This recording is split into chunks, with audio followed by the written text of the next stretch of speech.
아론의 아들 나답과 아비후가 각기 향로를 가져다가 여호와의 명하지 않은 다른 물을 담아 여호와 앞에 분향하였더니 그들이 여호와 앞에서 나와 그들을 삼키매 그들이 여호와 앞에서 죽은지라. 2절까지. 10장 내용은 제사장이 어떻게 바르게 규례대로 행동해야 하는가에 대해서 선포한 내용인데 1절로 7절 보면 아론의 아들들의 실수로서 결국 진노를 당하는 그런 내용이 1절로 7절에 나옵니다. 어떤 실수냐면 아까 말씀드렸죠. 번제단의 불은 꺼지면 안 되니까 항상 그 불이 켜 있어야 하니까요. 그래야 그냥 재물 갖다 놓으면 재물을 갖다 놓고 장작도 놓고 그 위에다 재물 놓으면 늘 타 없어지잖아요. 불이 꺼지면 안 되니까. 꺼지지 않은 그 불에서 이제 가서 성소에 있는 향불도 피고 등대 불도 펴야 된단 말입니다. 그런데 이 아론의 아들들이 편리대로 요즘으로 말하면 라이터 하나 호주머니에다 두고 와가지고 라이터 불러다 했던 모양이죠. 요즘으로 말하면 다른 불, 제단의 불이 아닌 다른 불로 그렇게 했다. 당장 죽어버렸잖아요, 아들들이. 왜 그러냐면 거듭 얘기지만 얼마나 중요합니까 이게.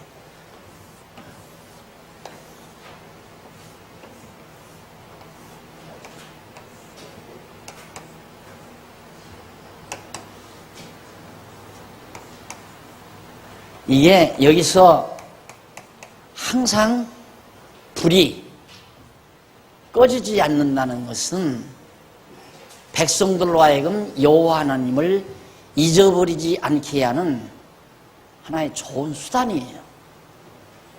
여기서 불이 꺼지지 않고 늘 재물이 타서 하늘로 올라가는 연기, 불꽃 이걸 보면 여호와 하나님 생각할 거 아니에요. 애굽 땅 종되었던 집에서 인도하여 내신 여호와 하나님을.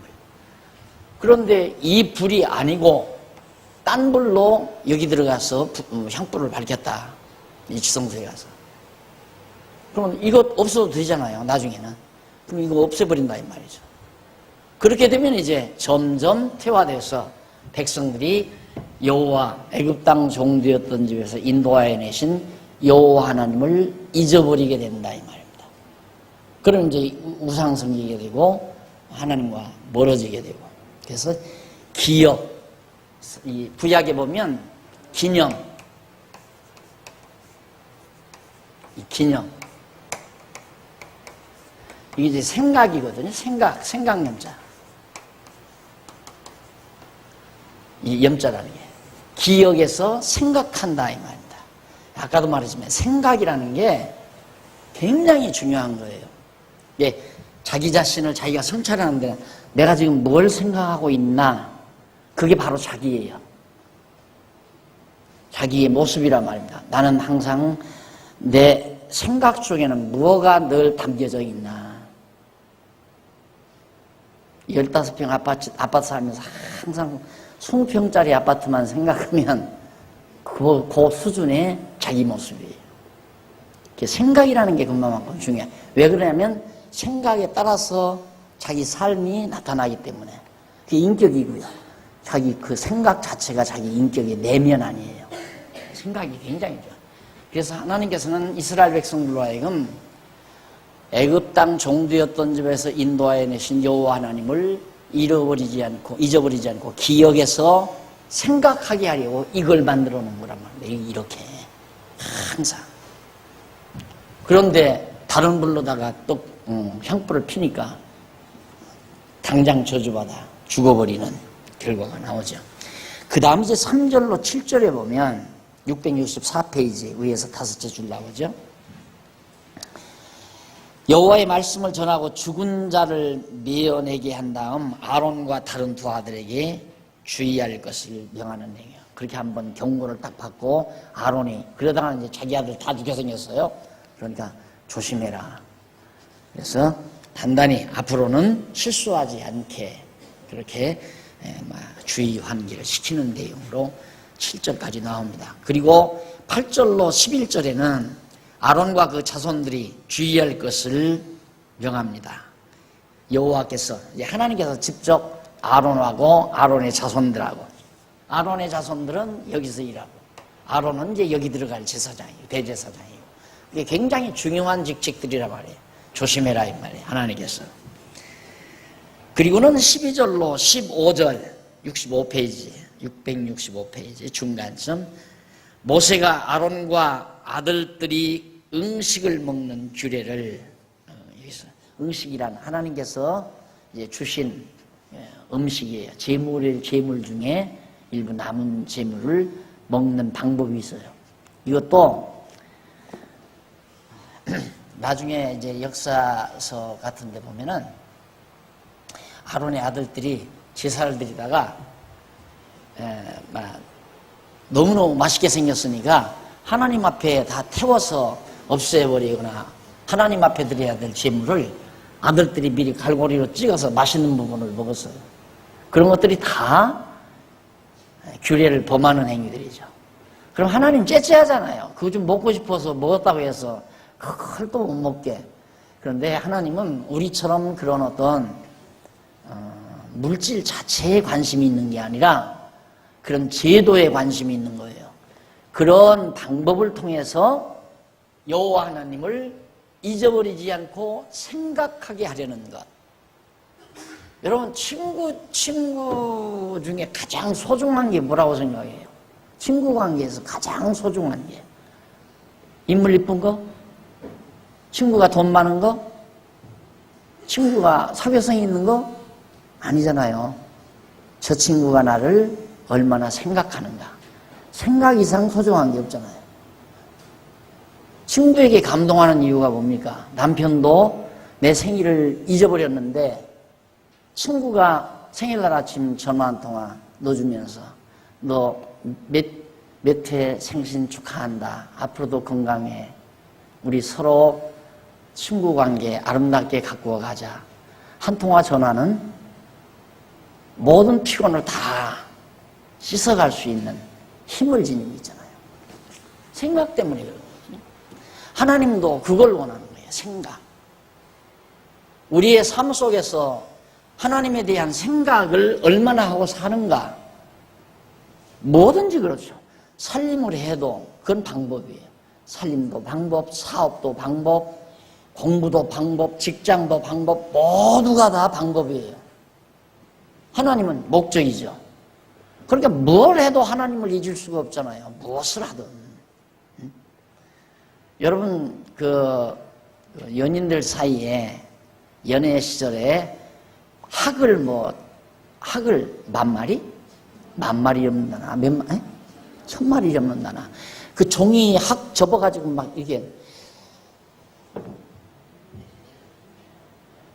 난 그걸 보고, 정말 감동 안 할 수가 없겠다 싶어요. 그걸 한 마리 한 마리 접으면서 네 생각했다 이거죠. 너 군인 가서 군대 생활하는 내 생각을 했다. 그러니까 그걸 받고 감동하죠. 생각만. 종이야 그거 어디다 써요? 아무 쓸모 없잖아요. 그래도 그거 투명한 병에다 넣어서 딱 자기 책꽂이 앞에다가 딱 놓고 항상 그거 쳐다보고. 내 사랑하는 여자가 나를 저렇게 많은 시간 동안 나를 생각했다는 생각. 그것이 감동시키는 거 아니에요. 하나님 앞에서 생각하고 산다는 것. 여호와 하나님이 잊어버리지 않고 생각하게 하려고 이런 규례를 만들어 해놓은 것이다. 오늘 우리에게는 저런 복잡한 게 아니라 여호와 하나님이 잊어버리지 않게 하기 위해서 예수가 그리스도라는 사실을 확인시키기 위하여 오셔서 십자가에 죽으시고 부활하시는 사건, 그 한 사건이 여호와 하나님을, 그러니까 언약대로 죽으시고 언약대로 사셨다 이 말이에요. 하나님께서 언약하신 대로 십자가에 죽으시고 언약하신 대로 3일 만에 살아나셨다. 그가 바로 예수가 그리스도이시다. 그 예수 그리스도를 그래서 우리가 믿는 거예요. 내가 예수 그리스도를 믿음으로 하나님 여호와를 늘 생각하는 것. 그러면 그냥 여호와 그냥 생각만 합니까? 뭘 좋아하실까? 지금은 뭘 하고 계실까? 내가 어떻게 하면 하나님은 기뻐하실까? 이런 생각할 거 아니에요. 그러니까 자연히 하나님이 기뻐하시고 선하시고 온전하신 뜻이 무엇인지를 분별하게 되고, 그걸 분별하다가 보면 자꾸 더 생각이 깊어져서 하고 싶다. 하나님이 그걸 기뻐하실 거니까 나 이렇게 하고 싶다. 사랑관계는 똑같아요. 우리 인간관계는 상대적이지만 하나님과 우리 관계는 주종관계, 상하관계 아니에요. 우린 평명관계지만 평명관계에서도 마찬가지예요. 사랑하는 연인을 위해서 생각하는 것만, 뭘 좋아할까? 이 다음 만나면 어떻게 즐겁게 해줄 수 있을까? 이런 생각 하잖아요. 무슨 음식을 좋아하나? 이렇게 생각하다가 이거 좋아할 거야. 맞아, 이거 좋아해. 그렇게 해줘야지. 그걸 만나면 해주게 되는 거 아니겠어요? 그런 것처럼 하나님 앞에서의 삶도 기억한다는 것, 생각한다는 것, 이 기억에서 잊어버리지 않고 생각한다는 것이 가장 굉장히 중요한 것이다. 그래서 하나님께서는 저처럼 성전을 만들어 놓고 음식 먹을 때에도 하나님께서 너 이것은 반드시 넓적다리 하나 하고 아깠으면 불에다가 태워야 된다. 규례에 정해놨단 말입니다. 그런데 아들놈이 제사드리다가 보니까 가슴, 저 갈비살 너무너무 맛있게 생겼다. 하나님이 잊어버리는 순간 그건 먹어버릴 수 있잖아요. 그러니까 그 먹은 자체가 나쁜 게 아니라 먹는 순간에 하나님을 잊어버렸다는 자체가 하나님에게서는 섭섭한 거라는 말이에요. 하나님이 기억해줬다고 해서 별 볼 일이 있겠습니까? 안 그래요? 기억해줬다고 해서 기억하는 우리가 행복한 거죠. 하나님을 기억하고 있는 우리가 행복한 거죠. 그러니까 하나님이 잊어버리지 않게 하시기 위해서 그런 규례를, 너희놈아 죄물 너 이건 먹고 이건 먹어서는 안 된다. 난 처음에 참 이건 몰랐을 때 하나님 너무 치사하다 이거야. 그거 앞다리 먹으면 어떻고 뒷다리 먹으면 어때? 아무거나. 또 선악을 알게 하는 과일 나면 그거 해놓고 그거 좀 따먹으면 또 어때? 그건 먹었다고 인간을 그냥 내쫓아가지고 이처럼 죄 많은 세상에서 수천 년 동안, 수만 년 동안 이렇게 인간을 고생시켜야 하나? 이해가 안 가더라니까, 처음에는. 그런데, 진짜. 그래서 나는 이 생각이라는 게 얼마나 인간에게 있어서 소중한 건가. 그래서 어느 철인이 인간은 생각하는 갈대라 저걸 깨닫고 하지도 않았을 거예요. 나는 진짜 인간은 생각하는 존재예요. 그 생각이 막연한 생각이 아니라 잡념이 아니에요. 우리는 잡념. 이 잡념. 복잡한 생각. 학교 다닐 때 일 생각하다가 또 금방 친구하고 싸웠던 생각하다가 금방 또 누구 돈 떼었던 생각하다가 금방 누구 미워했던 생각하다가 금방 또 배척당한 일, 배신당한 일 생각하다가 그냥 그게 이제 잡념이에요. 좀 곤란한 사람이죠. 이 잡념이 많은 사람은 곤란한 사람이에요. 정함이 없는 사람이에요. 정함이 없는 사람. 잡념이 없어야 돼요. 잡념. 그래서 그걸 잡념이 없는 걸 일념이라고 그러잖아요. 일념. 하나의 생각으로. 딱 하나의 생각. 내가 여러분들이 우리 성모님들이 날 위임식 해줬을 때 딱 제 답사가 뭐였습니까? 오직 하나님의 말씀만 가감없이 전해주려는 일념으로 살겠습니다. 이 말 한마디 하지. 하나의 마음으로. 다른 생각 하나 안 하고 오직 성경만 가감없이 일념으로 가감없이 가르쳐줄 이 일념으로 나머지 목회 생활을 하겠습니다. 사람이 일념을 가지고 살면 행복할 수밖에 없어요. 복잡하지 않으니까. 마음이 편안하잖아요. 사람이 한 생각으로 가지게 되면. 근데 이제 잡다한 생각, 잡념을 가지게 되면 이제 집중력도 없을 뿐만 아니라 해퍼요, 사람이. 금방 간사하다기보다도 그냥 금방 변죽이 많아. 도대체 무슨 생각을 하고 사는지 알 수가 없어. 어떤 때 보면 저 생각으로 사는가 보다 싶었는데 어떤 때 보면 이 생각으로 사는 것 같다. 어떤 게 보면 그 생각으로 사는가 보다 싶기도 하고. 그러니까 복잡한 사람이죠. 일념이 왜 생기는가? 일념은 가장 최고죠. 이 최고. 이 최고. 가장 좋은 것. 그러니까 가치 판단에 의해서 이것이 가장 좋구나. 이게 서지면 인력이 서지는 거예요. 아까 그랬잖아요. 목사님은 돈 있으면 뭐 하고 싶어요? 그래. 이거 하지? 지금 하는 거 하지? 이 말. 지금 하는 거 하지. 가장 좋은 거니까. 일념이라는 게 그만큼 사람을 분명하게 만들어주는 것이다. 하나님은 그 일념을 가지고 다른 생각 못하게 항상 여기서 연기가 오르고 불꽃이 오르고, 그리고 재물 하나 다룰 때라도 하나님이 뭐라고 그랬던가? 야, 이거 먹으라고 했나? 먹지 말라고 했나? 이거 분별해 가면서 이걸 먹지 말라. 이 가슴살은 불에 태우라고 해서 등살은 먹으라고 그랬지? 우리 등살은 먹자. 이럴 때 전부 여호와 하나님 생각할 거 아니에요, 제사장들이. 그래서 그렇게 규례를 만들어준 거예요. 참 하나님 치사하다. 등살 당신이 먹고 가슴살 좀 제사장이 먹으면 어때? 우리 보통 생각은 그렇게 생각할 수 있잖아요. 나도 처음에는 그렇게 생각했으니까. 하나님 너무 고잔잔하다. 고리고리하고 좀 대범하지 못하다. 나중에 알고 보니까 멋있어요. 너무너무 멋있는 분이에요. 진짜. 그래서 옛날 부모님들이 딸 낳으면 절대 밖에 내보내지 못하고 방 안에 가둬놓고 십자수 뜨게 만들었죠. 십자수. 다른 생각 못하고 그냥 옷감 오를 다 세가면서 십자수를 놔요. 그럼 무슨 생각하면서 내 남편 벽옛잎 이것은 뭐 또 내가 이제 가서 남편 만나 살면서 앞치마 입을 때 앞치마에다 무늬 놓는 무늬. 그러니까 일편단심 남편 만날 생각만 하고 살게, 일념으로 살게. 그게 곱게 그렇게 자라더라고요. 그러니까 요즘에는 그게 없잖아요. 없으니까 막 되는 대로 살다가 결혼해서 수틀리면 그냥 남편도 구두발로 차버리고 막 귓밤에 돌려버리고 그래서 다 포악해져 버리는 거거든요. 나는 아기를 그렇게 알아요. 그래서 일념으로 산다는 건 참 좋고요. 부부 관계도 마찬가지죠.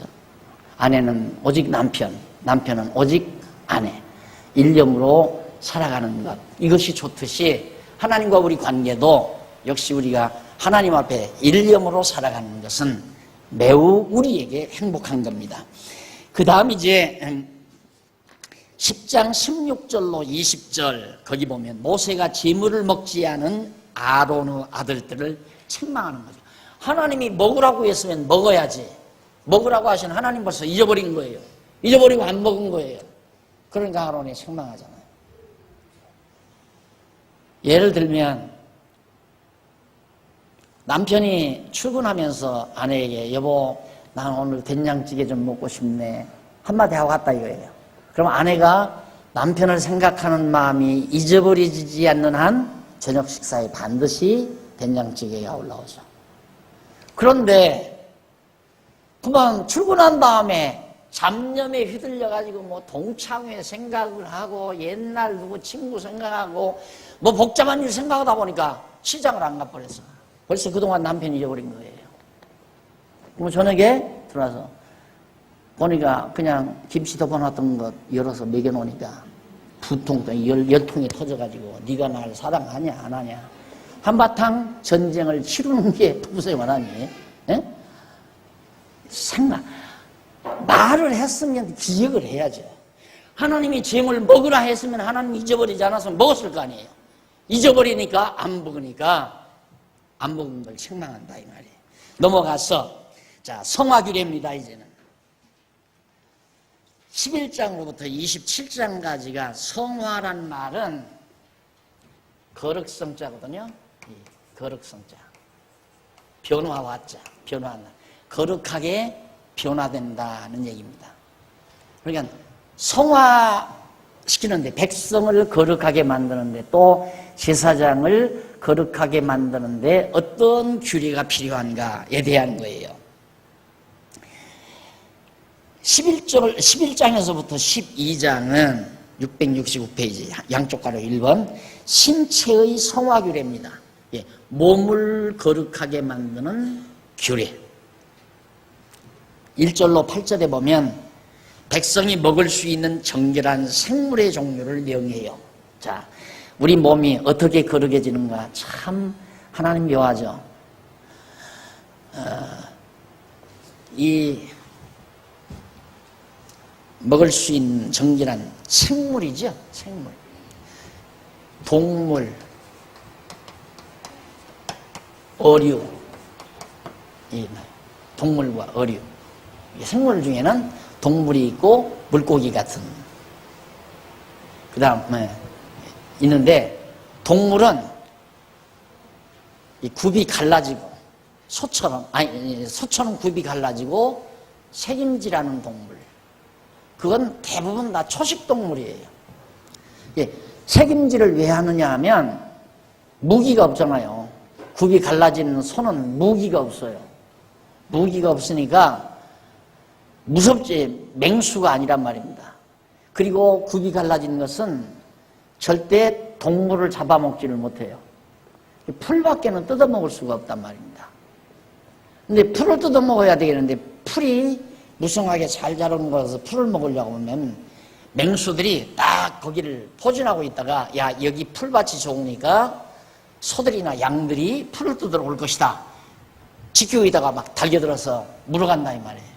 그러니까 어디 풀밭에서 막 거칠게 뜯어서 일단 위에다 집어넣고 나서 안전한 곳, 양지 바르고 안전한 곳, 맹수가 있을 수 없는 안전한 곳에 가서 다시 꺼내서 다 씹어가지고 정상적으로 넘기는 동물.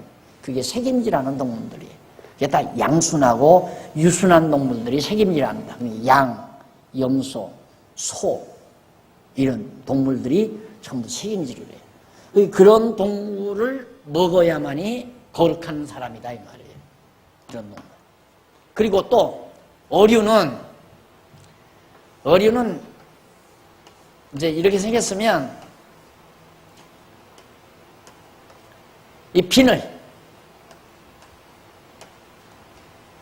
있는 이 비늘 있는 것은 어초류를 먹고 살아요. 어초류. 비늘이 없는 장어나 오징어 이런 것들은 죽은 물고기 시신 같은 거 또 작은 물고기를 잡아먹고 살아요. 그런 물고기는 부정하다 이 말이에요. 정결한 것은 해초류를 먹고 사는 물고기. 이게 비늘이 있는 물고기가 아가미로 숨쉬고 이런 것들.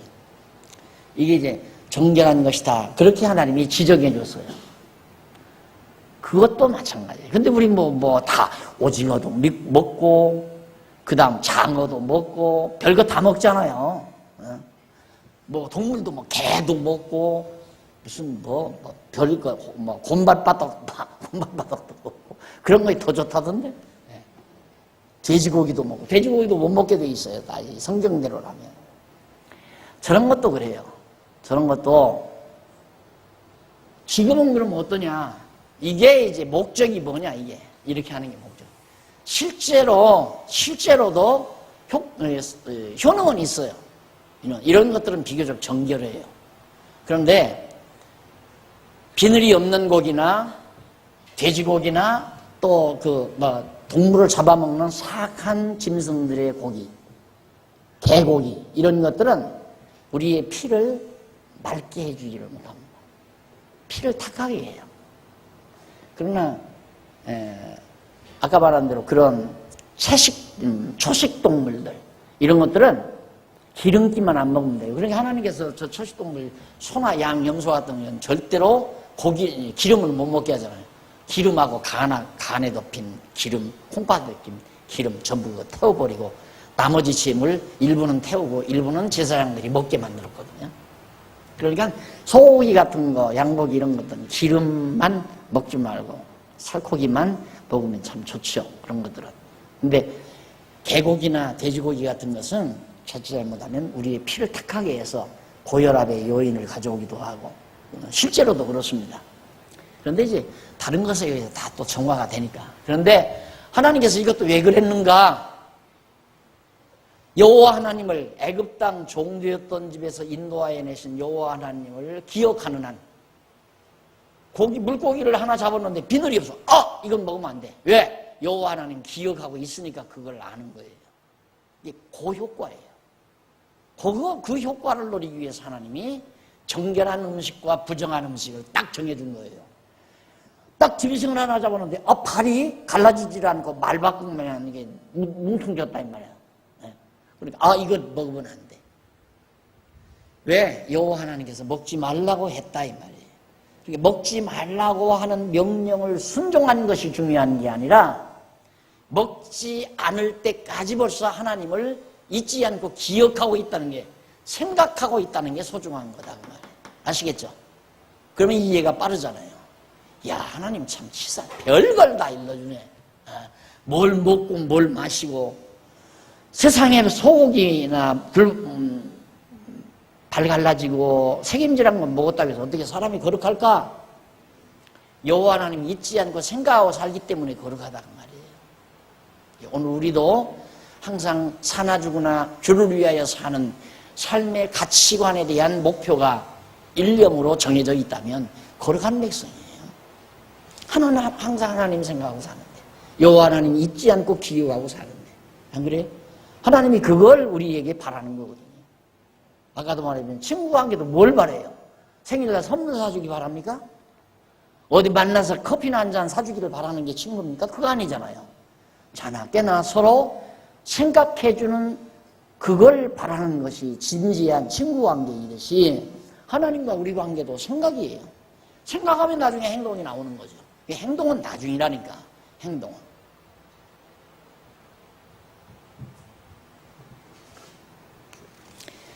그 다음 이제 백성이 먹을 수 있는 수중 생물 나오지요. 9절로 12절 넘어가서 671페이지 13절로 19절 공중의 새 중에 가증이 여길 부정한 것들. 지난번 대충 얘기했죠. 새도 주둥이가 이렇게 생긴 새, 이렇게 생긴 새. 이건 씨, 열매 먹는 새예요. 근데 부리가 이렇게 생긴 새. 요건 이 반드시 사람 죽은 시체나 짐승 죽은 동물의 시체를 뜯어먹고 사는 새. 독수리 같은. 그건 부정하다 이 말입니다. 저런 건 먹지 말라. 자, 넘어가서 24절로 28절 부정한 짐승의 죽음을 만진 자 부정케 된다. 부정한 짐승의 죽음을 만지지 말라. 그러니까 이런 것도 건강상으로도 참 좋고요. 짐승이 죽었는데 죽은 시체가 얼마나 악성 전염병에 의해서 죽었는지도 모르고 죽은 시체에는 병균이 득실거리잖아요. 하나님께서 그것도 방지도 방지지만 중요한 건 그거예요. 하나님이 이렇게 명령했는데 죽은 시신 저거 만지면 안 된다. 왜? 여호와 하나님 기억하고 있으니까. 그래서 순종이 나오는 거고 여호와 하나님 잊어버리면 불순종이 나오는 거고 결과는 바로 그거란 말입니다. 아까 이해 드렸죠? 남편이 나 저녁에 된장찌개 먹고 싶어. 이 말 기억이 나면 된장찌개가 끓여지지만 잡념에 빠져가지고 잊어버리면 찌개가 안 올라오는 거고. 그래서 한바탕 저녁에 대동아 전쟁을 치러야 하고 사랑하니 안 하니 티격태격 싸움을 해야 되고 똑같은 거예요. 똑같은 거. 그 다음 29절로 38절 673페이지 부정한 것의 죽음이 떨어지는 것은 다 부정하다. 부정한 짐승이 어디 떨어졌다. 그것도 다 부정한 거예요. 그래서 이 죽음이라고 하는 거 시체 이것은 다 묻어버리거나 불에 태워버리거나. 이게 참 하나님께서 이런 것들을 통해서 이런 걸 만들어가서 또 짐승도 여우 같은 거, 여우 같은 것은 그냥 동물이 죽으면 바로 먹지 않잖아요. 닭도 죽으면 닭을 잡아가지고 여우가 잡아다가 땅에다 묻어요. 묻어가지고 다 표시해놨다가 3일이나 며칠 지나서 지금쯤은 어느 정도 부패했겠다. 그때 가서 먹어요. 하나님께서 다 조화롭게 부정한 짐승들을 통해서 다 청소부로 만들어 놓은 거란 말입니다. 이게 무조건 자연보호하지만 이 자연보호란 하나님이 만들어 놓으신 창조 원리를 파괴하지 않는 게 자연보호예요. 하나님이 다 밸런스 맞춰서 내버려 두면, 그냥 이 자연을 내버려 두면 다 되게끔 돼 있어요. 그런데 인간들이 이제 하나님을 대항하려고 하는 거거든요. 예를 들면 백성들이 죄를 많이 지니까 하나님을 잊어버리고 막 그러니까 하나님께서 이제 저주를 내리기 위해서 한재를 내리잖아요. 한재. 비가 안 와요. 요즘처럼 비가 안 온단 말이에요. 그럼 곡식이 안 되잖아요. 그럼 먹을 것이 없으니까 굶어 죽잖아요. 그 하나님의 재앙이거든요. 그럼 인간들은 하나님을 생각 안 하죠. 단순한 하나님 몰라도 우리가 머리를 써서 이거 해결하자. 뚝을 막자. 그래가지고 이제 저수지를 만들고 비 안 올 테면 안 와봐라. 우리는 저수지물 갖다 한다. 이러면서 이제 자연을 자꾸 파괴하는 거예요. 그러다 보니까 그러면 이제 우선은 당장 밥은 먹고 사는데 저놈의 저수지를 만들어 놓으니까 다른 부작용이 자꾸 생긴다 이 말이에요. 이것이 이제 자연 파괴예요.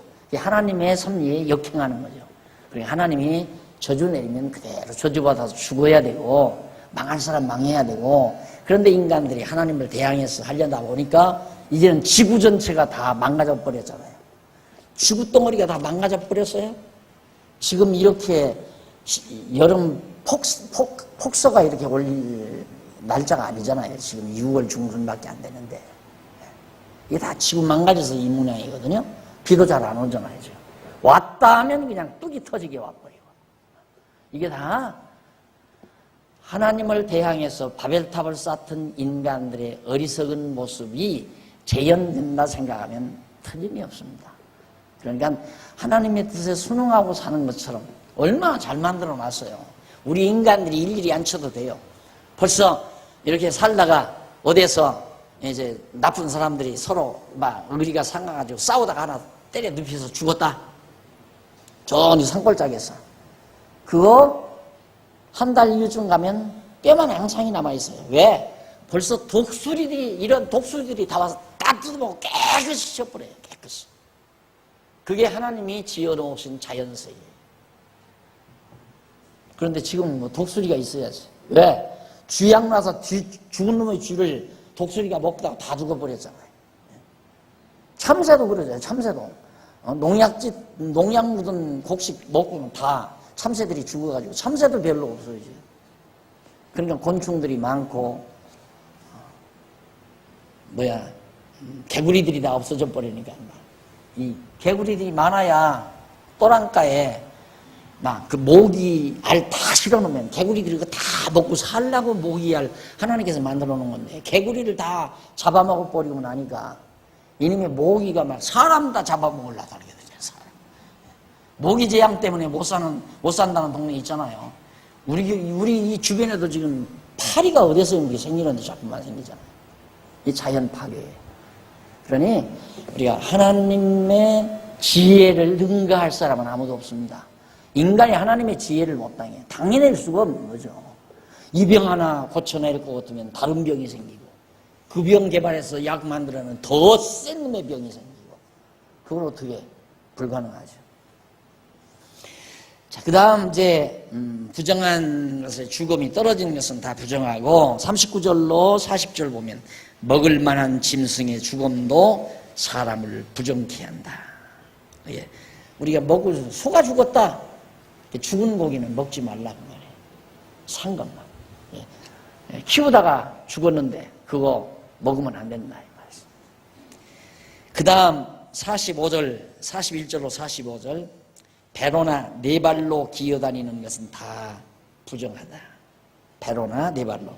땅에 기어다니는 모든 기는 것은 가증한즉 먹지 못할지니 곧 땅에 기어다니는 모든 가증한 것 중에 배로 기어다니는 것, 네 발로 걷는 것이나 여러 발을 가진 지네 같은 것, 여러 발 지네, 개구리 네 발로 기어다니죠. 배로 다니는 뱀 이런 것들 다 부정한 건데, 다 우리 남자들이 정력제라고 다 좋아하는 것들이 개구리 좋아하고 뱀 좋아하고 별의별 걸 다. 근데 그게 다 부정한 것들이다. 왜 그런가? 이 배로 기어다니는 것도 구멍을 뚫고 땅속으로 들어가죠. 이 발이 여러 개 달린 것도 다 땅을, 두더지 같은 것도 땅속으로 들어갑니다. 땅속에 부정한 것들을 다 잡아먹고, 그리고 땅을 휘벼가지고 공기가 소통되게 해가지고 땅을 옥토로 만들어요. 그러니까 두더지가 있는 땅은 옥토입니다. 거기는. 왜? 두더지가 왜 거기 기어다니는가? 지렁이가 많아요. 그 땅에. 그 지렁이가 많다는 말은 지렁이가 땅을 많이 휘벼놨다는 얘기예요. 그런 데는 곡식 심으면 채소 같은 게 아주 무성하게 잘 됩니다. 근데 농약으로 지렁이를 다 죽여버리니까 그 다음 어떻게 돼요? 지렁이가 없지요. 지렁이가 없으니까 두더지가 안 다녀요. 두더지가 안 다니니까 땅이 굳어져요. 땅이 굳어지니까 결국은 인간들이 기계로 다 땅을 파서 또 그걸 해야 되고 막 토비를 넣어서 부드럽게 만들어야 되고, 안 그러면요 인간들이 그렇게 애쓰지 않아도 저절로 다 땅 다 개발이 돼서 모든 열매 잘 되고 곡식 다 잘 되고 열매 잘 되게끔 돼 있어요. 하나님이 해 놔둔 대로만 잘 받았습니다. 자, 그 다음 이제 46절로 47절 생물을 정결한 것과 부정한 것으로 분별하여 주시는 겁니다. 짐승과 새와 물에서 움직이는 모든 생물과 땅에 기는 모든 기어다니는 것에 대한 규례니 부정하고 정한 것과 먹을 생물과 먹지 못할 생물을 다 하나님께서 분별해 주는. 아까도 그랬죠? 선하고 온전하시고 기뻐하시는 뜻이 무엇인지 분별하라. 이게 딱 이런 것도 분별 아니에요. 개구리는 부정하고 뱀은 부정하고 붕어는 정결하다. 이런 것도 있고, 소는 정결하고 개는 부정하다. 판별할 수 있는. 왜? 하나님께서 그렇게 말씀한 뜻을 알았기 때문에. 그런 거랑 똑같은 건데, 그럼 부정한 걸 안 만들면 되지 않나? 우리 부정한 거 안 만들면 되지 않는가? 아까 그랬죠? 부정한 것은 또 부정한 것대로 다 필요가 있어요. 그래서 에덴 동산에도 하나님께서 선악과 안 만들었으면 얼마나 좋을까? 어제도 남전도 회원들 앉아서 그 얘기. 정말 참 그것 때문에 너무 고민스러웠대요. 다 필요해서 만든 거예요. 하나님께서. 다 악한 것도 필요하고 선한 것도 필요하고 다. 자, 선한 건, 좋은 것은, 정결한 것은 사람이 먹어서 좋고, 이렇게 사악한 것은 불결들을 제거하는 하나의 청소꾼들로서 필요하고, 그러듯이 밤도 좋고 대낮도 좋고 빛도 좋고 어둠도 좋은 거고. 왜? 하나님이 원하시는 뜻을 이루기 위해서. 늘 태양만 떠보십시오. 곡식 하나도 안 맺어요. 열매가 하나도 안 맺어요. 여기 가로등만 키워놔도 열매가 익지를 않아요. 밤이 와야 돼요. 밤. 깜깜한 밤. 그러니 밤도 이 보름달 뜨고 초생달이 뜨고 금음달은 조금 떴다 없어져 버리잖아요. 그럼 깜깜한 금음밤이라고 그러죠. 그 밤이 진짜 열매를 기가 막히게 만드는 밤입니다. 예, 보름달은 보름달 나름대로 열매에 필요한 밤이에요. 어느 정도 달빛이 반사되는 그 빛이 필요한 밤, 캄캄한 밤보다. 이게 하나님께서 그렇게 조정을 다 기가 막히게 해놓은 거란 말입니다. 그래서 농사꾼들이 해를 기준으로 해서 농사 일정을 정하는 게 아니라 달을 기준으로 농사 일정을 정하잖아요. 왜? 그 달을 기준으로 정해야 밤에 곡식이 익고 자라고 하는데 조정이 되니까 기가 막히다고요. 예, 하나님께서 그렇게 만들어 놓은 것들이죠. 일단 산열이 깨끗하게 되는 기한에 대한 규례, 이것도 1절로 5절. 인간을 하나님이 만들어 놨는데 특히 여자들, 아기들을 낳았으면 그 피가 언제 가장 깨끗해지는가 그런 규례도 있어요. 이것도 마찬가지예요. 물론 우리 인간의 건강 이게 이제 간접적으로 필요한 거죠. 성경이 말하는 대로 예를 들어서 뭐 사내 아이를 낳으면 뭐 30일, 딸 아이를 낳으면 60일 그렇게 나오나요? 여기 보면 그 숫자가 중요한 게 아니라 한번 보십시다. 여호와께서 모세에게 일러 가라사대 때 이스라엘 자손에게 고하여 이르라. 여인이 잉태하여 남자를 낳으면 그는 7일 동안 부정할 7일이네요. 곧 경도할 때와 같이 부정할 것이며 제8일에는 그 아이의 양피를 뵐 것이요. 사내 아이 낳으면 8해 만에 그렇게 1000일에가 지내고 이것도 일에 따지는 거 7일에 1000일에 이런 거 따진 것도 다 이런 데서 기인된 걸로 그렇게 나는 생각이 돼요. 1000일에 딱 지내고 두 번째 일이 시작되는 날 사내 아이는 할 일을 그때 행하라는 거죠. 왜? 그때가 제일 통증도 없고 빨리 암을 얻는답니다. 생적으로. 그래서 8일이 참 좋다. 근데 요즘에는 막 초등학교 다니는 놈 병원에 가서 그냥 포경 수술하니까 며칠씩 학교 못 가고 그냥 그렇게 고통을 겪고 그렇기 때문에 방학 때 하고 그러잖아요. 원래는 성경은 8일에 해라 이 얘기고 사내 아이는 그렇게 일주일이 부정한다. 그런데 8일에 해라. 그리고 여자를 낳으면 5절에 나오죠. 여자를 낳으면 사내 아이를 낳으면 7일 동안 부정하리니 경도할 때와 같을 것이며 산열이 깨끗하게 되면 66일을 지나야 하리라. 앞에서 33일 지나야 남자아이는 33일 지나야 되고 여자아이를 낳으면 66일을 지나야 피가 깨끗해진다.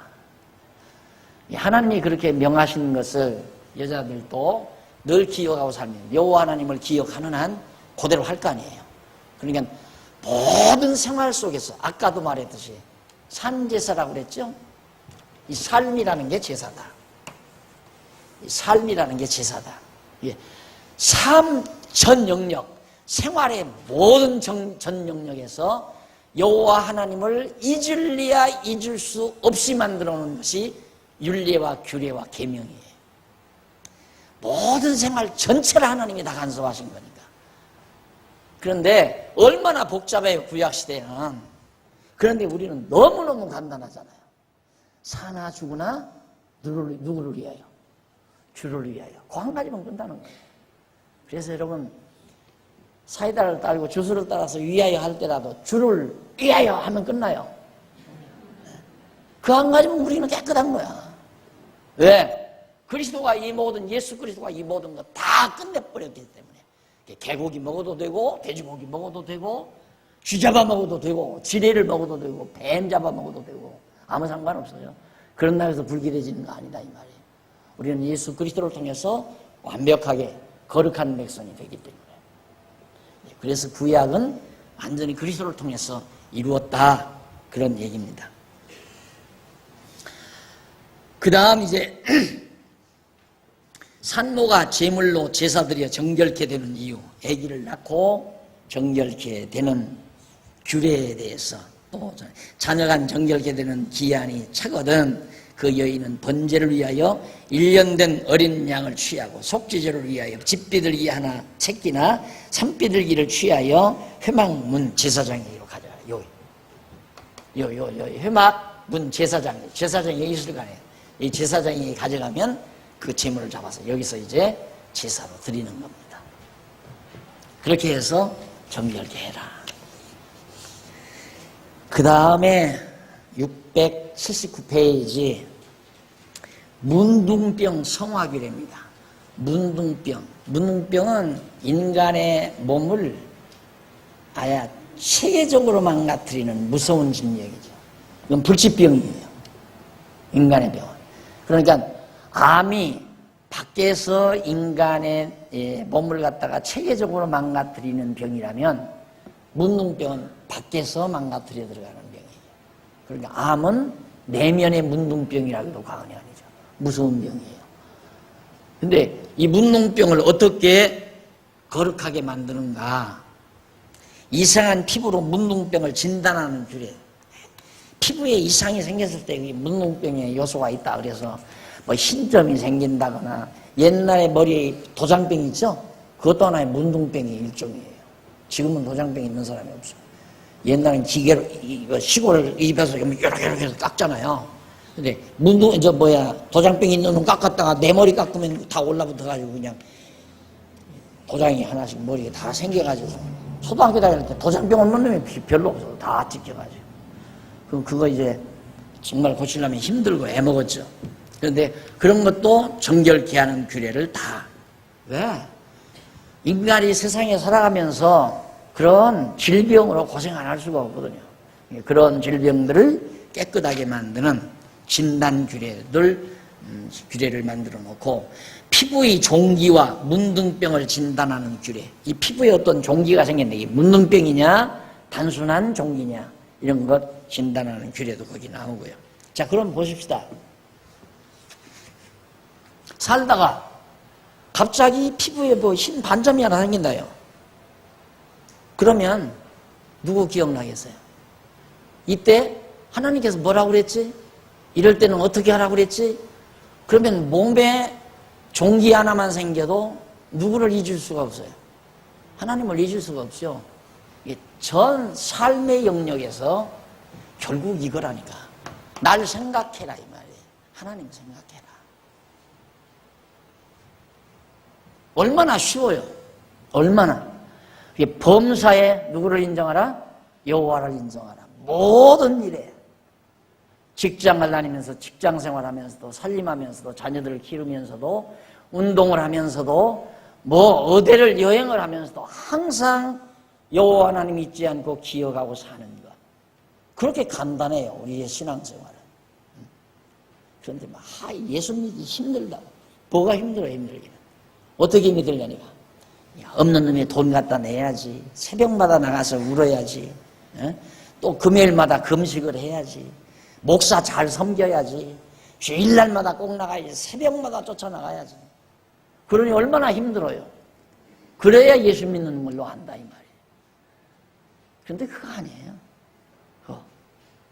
이제 이렇게 일념으로 살다 보면 여호와 하나님 기억하고 살면 마음이 편안하고 기쁘고 즐겁잖아요. 믿는 것과 아는 것이 같은 성도들이 보고 싶잖아요. 그러니까 주일날 오는 것도 즐겁죠. 즐거워서 오지 안 오면 벌 받을까 그래서는 올 필요 없다고 내가 그러잖아요. 여기 안 왔다고 해서 벌 받는 건 아니에요. 예배당 다녔다고 구원 얻는 것도 아니고 예배당 나왔다고 해서 죄사함 받는 것도 아니고 우리는 죄사함 벌써 이미 영원전에 다 하나님께서 다 우리 선택해서 하나님의 자녀 삼아놨는데 그걸 모르니까 알게 하려고 예수님이 오셔서 우리에게 계시로 보여준 거란 말입니다. 한마디 더 하자면 그래 하나님이 그렇게 전능한 양반이 내가 예를 들어 도둑질 하나 했는데 그 죄 하나 용서해 주겠다고 아들을 저렇게 비참하게 죽여야 돼요? 에? 그리고 그 피가 그렇게 대단한 피라면 좀 막 뚱뚱보로 아들을 만들어가지고 그냥 피가 그냥 맷돌 나오게 만들어서 오고 오는 세월 그냥 계속 그 피가 인류에게 전해서 그 피를 갖다 뿌리든가 바르든가 하게 그래야 하는데 예수님 그 흘린 피는 골고다 언덕에 뿌려져가지고 이미 다 산화됐어요. 없어져 버렸어요. 계시라고 말이에요. 계시. 깨닫게 하기 위한 계시. 그러니까 우리는 깨닫고 하나님 잊지 않고 생각하면 되고 범사에 그렇게 생각하고 살다 보니까 사람은 누구나가 생각이 같고 뜻이 같고 믿는 것과 하는 것이 같아진 사람 뜻이 같은 사람을 좋아하잖아요. 그래서 좋아서 서로 사귀다 보니까 이게 교회가 되는 거고 교회가 되다 보니까 늘 만나고 싶고 같이 하고 싶고 좋은 일도 같이 하고 싶고 같이 살고 싶고 이게 이제 교회 생활이에요. 이게 좋아서 하는 거지 억지로 하는 게 절대 아니에요. 그러니까 내가 절대 교회 생활을 억지로 하지 말라. 오고 싶으면 오고 오기 싫으면 안 와도 되고 안 와도 되는 게 아니라 오기 싫으면 안 오는 거지 뭐. 오기 싫은데 어떻게 오겠어요. 다 기쁨으로 자원해서 하는 거다. 그 말했던 건 우리 교회 처음 나오려고 오셨던 어떤 분이 그러더래요. 우리 남전도 의원. 아유, 목사님이 너무 자유를 주는만 그러면서 갔다 그래요. 그 말이 얼마나 깊이 있는 얘기인지를 모르니까 그런 얘기죠. 생각. 눈 보면 알아요. 뭔 생각하고 있나.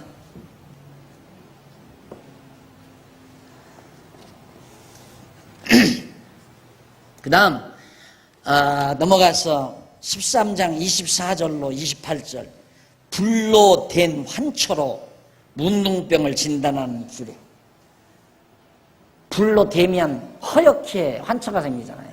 예, 된자리 흉터는 허연 점이 남아요. 그 허연 점과 문둥병하고 방불하단 말입니다. 뭔지 잘 몰라요. 이게 문둥병인지 돼가지고 환초로 생긴 건지. 그걸 분별하는 또 방법이에요. 진단 방법이에요. 이게 사실 성경도 연구하면 고도의 의학이 나올 수 있어요. 그래서 내가 한때 누구한테 야, 성경에서 성경적 의학, 성경신학적 의학을 한번 연구해봐라. 얼마든지 나는 할 것 같아요. 얼마든지. 인간의 생리로부터 시작해서 인체 조직으로부터 시작해서 모든 질병 문제 이거 다 아주 기가 막히게 의학적 이론이 나올 것 같은데 내가 시간이 있어야지. 그러니까 좀 여러 사람이 그래서 연구원에서 이제 이거 하려고 하는 거 아니에요. 당신은 의학, 당신은 정치학, 당신은 법학, 당신은 윤리학, 교육학, 사회학, 뭐 음악, 예술, 기독교 예술, 기독교 음악 이거 다 정립해 놓고자 하는 것이 로고스 신앙연구원에서 하고자 하는 목표예요. 이번에도 계속 또 책 나온다고 그래요. 이번에도 또 책 나오는데 그렇게 해서 그게 학문적으로 딱 나오면 모든 학자들이 원하는 메다학문이 완성되는 거예요. 메다학문이란 뭐냐면 지금 학자들, 일반 학자들이나 신학자들이 고민하는 게 뭐냐면 학문의 파편은 있다. 이 조각지는 많이 있다 이겁니다. 근데 너무 이 조각지가 많으니까 이걸 어떻게 퍼즐 맞추듯이 이걸 좀 맞췄으면 쓰겠는데 그걸 할 사람이 없는 거예요. 맞출 수가 없는 거예요. 퍼즐을. 그게 그거 퍼즐을 맞춰야 큰 학문. 바로 큰 학문이만 대학 아니에요. 대학. 큰 학문이라는 얘기거든요. 근데 이 큰 학문보다 더 큰 게 뭐냐면 최고의 가르침. 그게 종교예요. 종교. 이 마루종 최고로 큰 학문을 가르치는 종교. 이게 이제 기독교인데 사실 기독교만 종교라고 해야 돼요. 엄밀히 따지면 기독교만 종교예요. 그러지 않을 바에는 기독교로 종교라고 하지 말고 기독교는 그냥 기독교라고 해야 돼요. 기독교. 예. 정말 기독교만이 메다학문이 있어요. 퍼즐이 다 맞아요. 철학도, 종교도, 정치도, 교육도, 문화도 뭐 전부 각 분야 학문 다 이미 10개는 다 있어요. 10개는. 성경신학의 그 10개는 다 있는데 그것을 이제 풀어서 강론으로 풀어서 학문화하는 작업만 남았는데 시간이 필요한 거죠. 시간이 필요하고 사람이 일일이 써야 되니까 안 그래요? 그래야 이제 딱 이루어지는데 내 생전에 다 됐으면 좋겠지만 내 생전에 다 안 돼도 되게 돼 있어요. 큰 줄기가 나와 있기 때문에 그 뭔 얘기냐면 큰 퍼즐판이 이렇게 다 있다 이 말이에요. 있기 때문에 이 퍼즐판에 그림이 뭐라는 건 이미 다 나와 있어요. 그런데 이 세상에 모든 학문이 다 있잖아요. 전 학문이 다 있는데 그 조각지들이 뭐 각종 조각지들이 이걸 누가 맞출 수 있느냐? 성경신학자는 성경신학을 한 전문가는 이거 맞출 수 있어요. 우리는 맞춘다 이 말입니다. 그걸 메다학문이라고 해요. 우리가 하고 싶어하는 것이 바로 저거예요. 고도의 작업이죠. 고도의 작업. 저걸 하고 싶은 꿈도 생각도 그 하나님이 주신 거라고 생각하고 그게 일념이에요. 그거 하고자 하는 게 일념. 오직 그거밖에 는 오직 그 일념으로. 여러분들이 배우는 것도 바로 그 과정을 지금 배워나가는 거예요. 대단한 학문을 정말 큰 학문을 여러분들이 접근했다고 생각을 하셔야 돼요. 성도대학생 하니까 아이고 등록금도 별로 없고 시시한데 캠퍼스도 없고 교수라고 목사 혼자서 제멋대로 혼자 다 하는 거 같고 별것도 없는가 보다. 아니에요. 천만의 말씀. 그렇게 생각하면 이렇게 하지도 않아요. 내가 무슨 병이지 이거. 안 그래요? 이 좋은 시간, 이 좋은 때 나이 들어가지고 안 하지요. 안 하죠. 서령 여기서 금싸레기가 나온다고 하겠어요. 다 쌀레기 나오면 먹을 거예요. 지금 70이 다 됐는데. 돈을 수백억, 수천억 벌어놓으면 먹을 거고. 안 그래요? 그런데 이게 일념이니까. 왜? 이게 너무너무 가치 있다는 판단을 하고 살기 때문에. 틀림없이 돼요. 지금 많이 돼가고 있잖아요. 그 다음 이제 넘어가면 13장 38절로 39절. 피부의 색점. 피부에 왜 불구스리한 얼굴에도 나오는 색점이 있고 이런 목 같은 데 나오는 색점이 있어요. 그것도 문둥병의 증상하고 비슷한 거예요. 그렇게 잘못하면 저게 문둥병인지 그냥 피부병인지를 잘 모르니까 그런 것도 다 진단하는 규례들이 나오고, 대머리, 머리 벗어진 대머리들. 이것도 문둥 환자가 대머리일 수 있단 말입니다. 그렇다고 해서 대머리가 다 문둥 환자는 아니에요. 대머리와 문둥 환자는 어떻게 이제 진단할 건가, 이런 것들도. 그 다음, 문둥 환자의 행위와 처신에 대한 규례. 문둥 환자는 어떻게 행동하고 처신을 해야 하는가, 이런 거. 자, 보세요. 의학계통이라든가, 생활계통이라든가, 먹고 사는, 먹는 생활 문제라든가, 전 생활 전 영역 안 건드려 놓은 데가 없어요. 하나님께서. 이유는 우리의 전체 삶을 통해서. 그래서 내가 처음 출애굽기에서 말씀 받을 때 모세가 계명, 율례, 규례 받으러 시내산에 올라갔을 때 그때 내가 아마 잠깐 설명했을 거예요. 결국 하나님께서 애굽의 생활문화, 애굽의 문화 속에서 살던 이스라엘 백성을 새로운 문화 환경을 만들어 살게 하시려고 이론을 주신 게 바로 시내산에서의 계명과 윤리와 규례다, 이 말이에요. 그렇게 사는 삶의 문화의 풍토 속에서 살면 누가 잊어버려지는가? 여호와 하나님, 항상 잊을 수 없는 애굽 땅 종되었던 집에서 인도하여 내신 여호와 하나님. 야, 우리는 왜 비늘이 있는 고기만 왜 먹어야 되나? 아들 녀석이 태어났어요.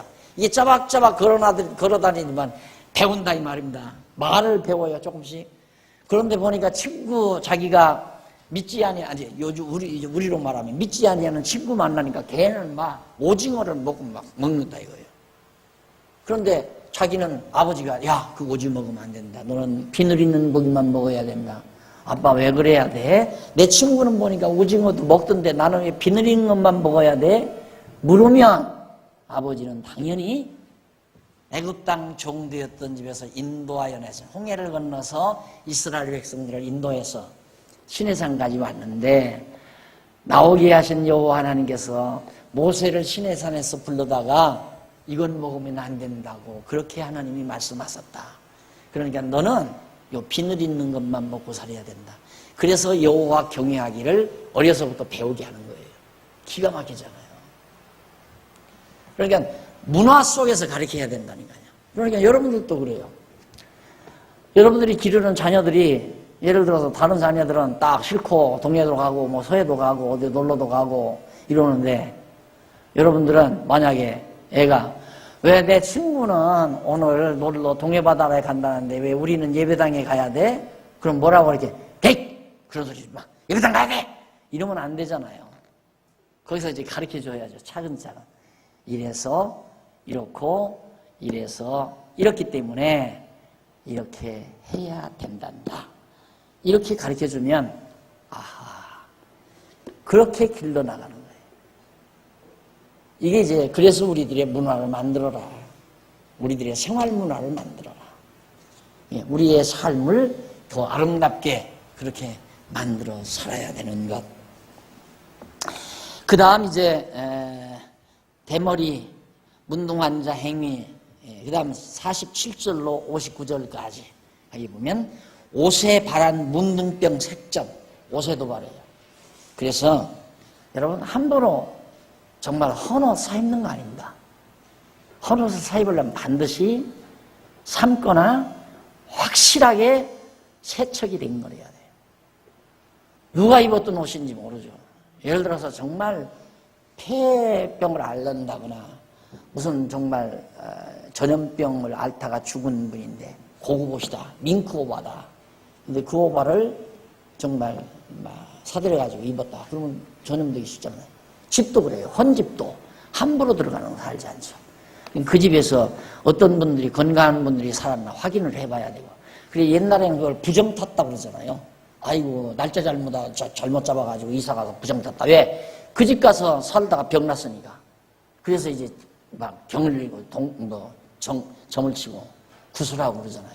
이유는 전염병 걸린 환자가 그 집에서 죽었는데 그 집이 집을 팔고 나간 집에 만약에 갔다. 그럼 벽 같은데 전부 이 집에 균들이 있다 이 말입니다. 소독을 하고 들어가야죠.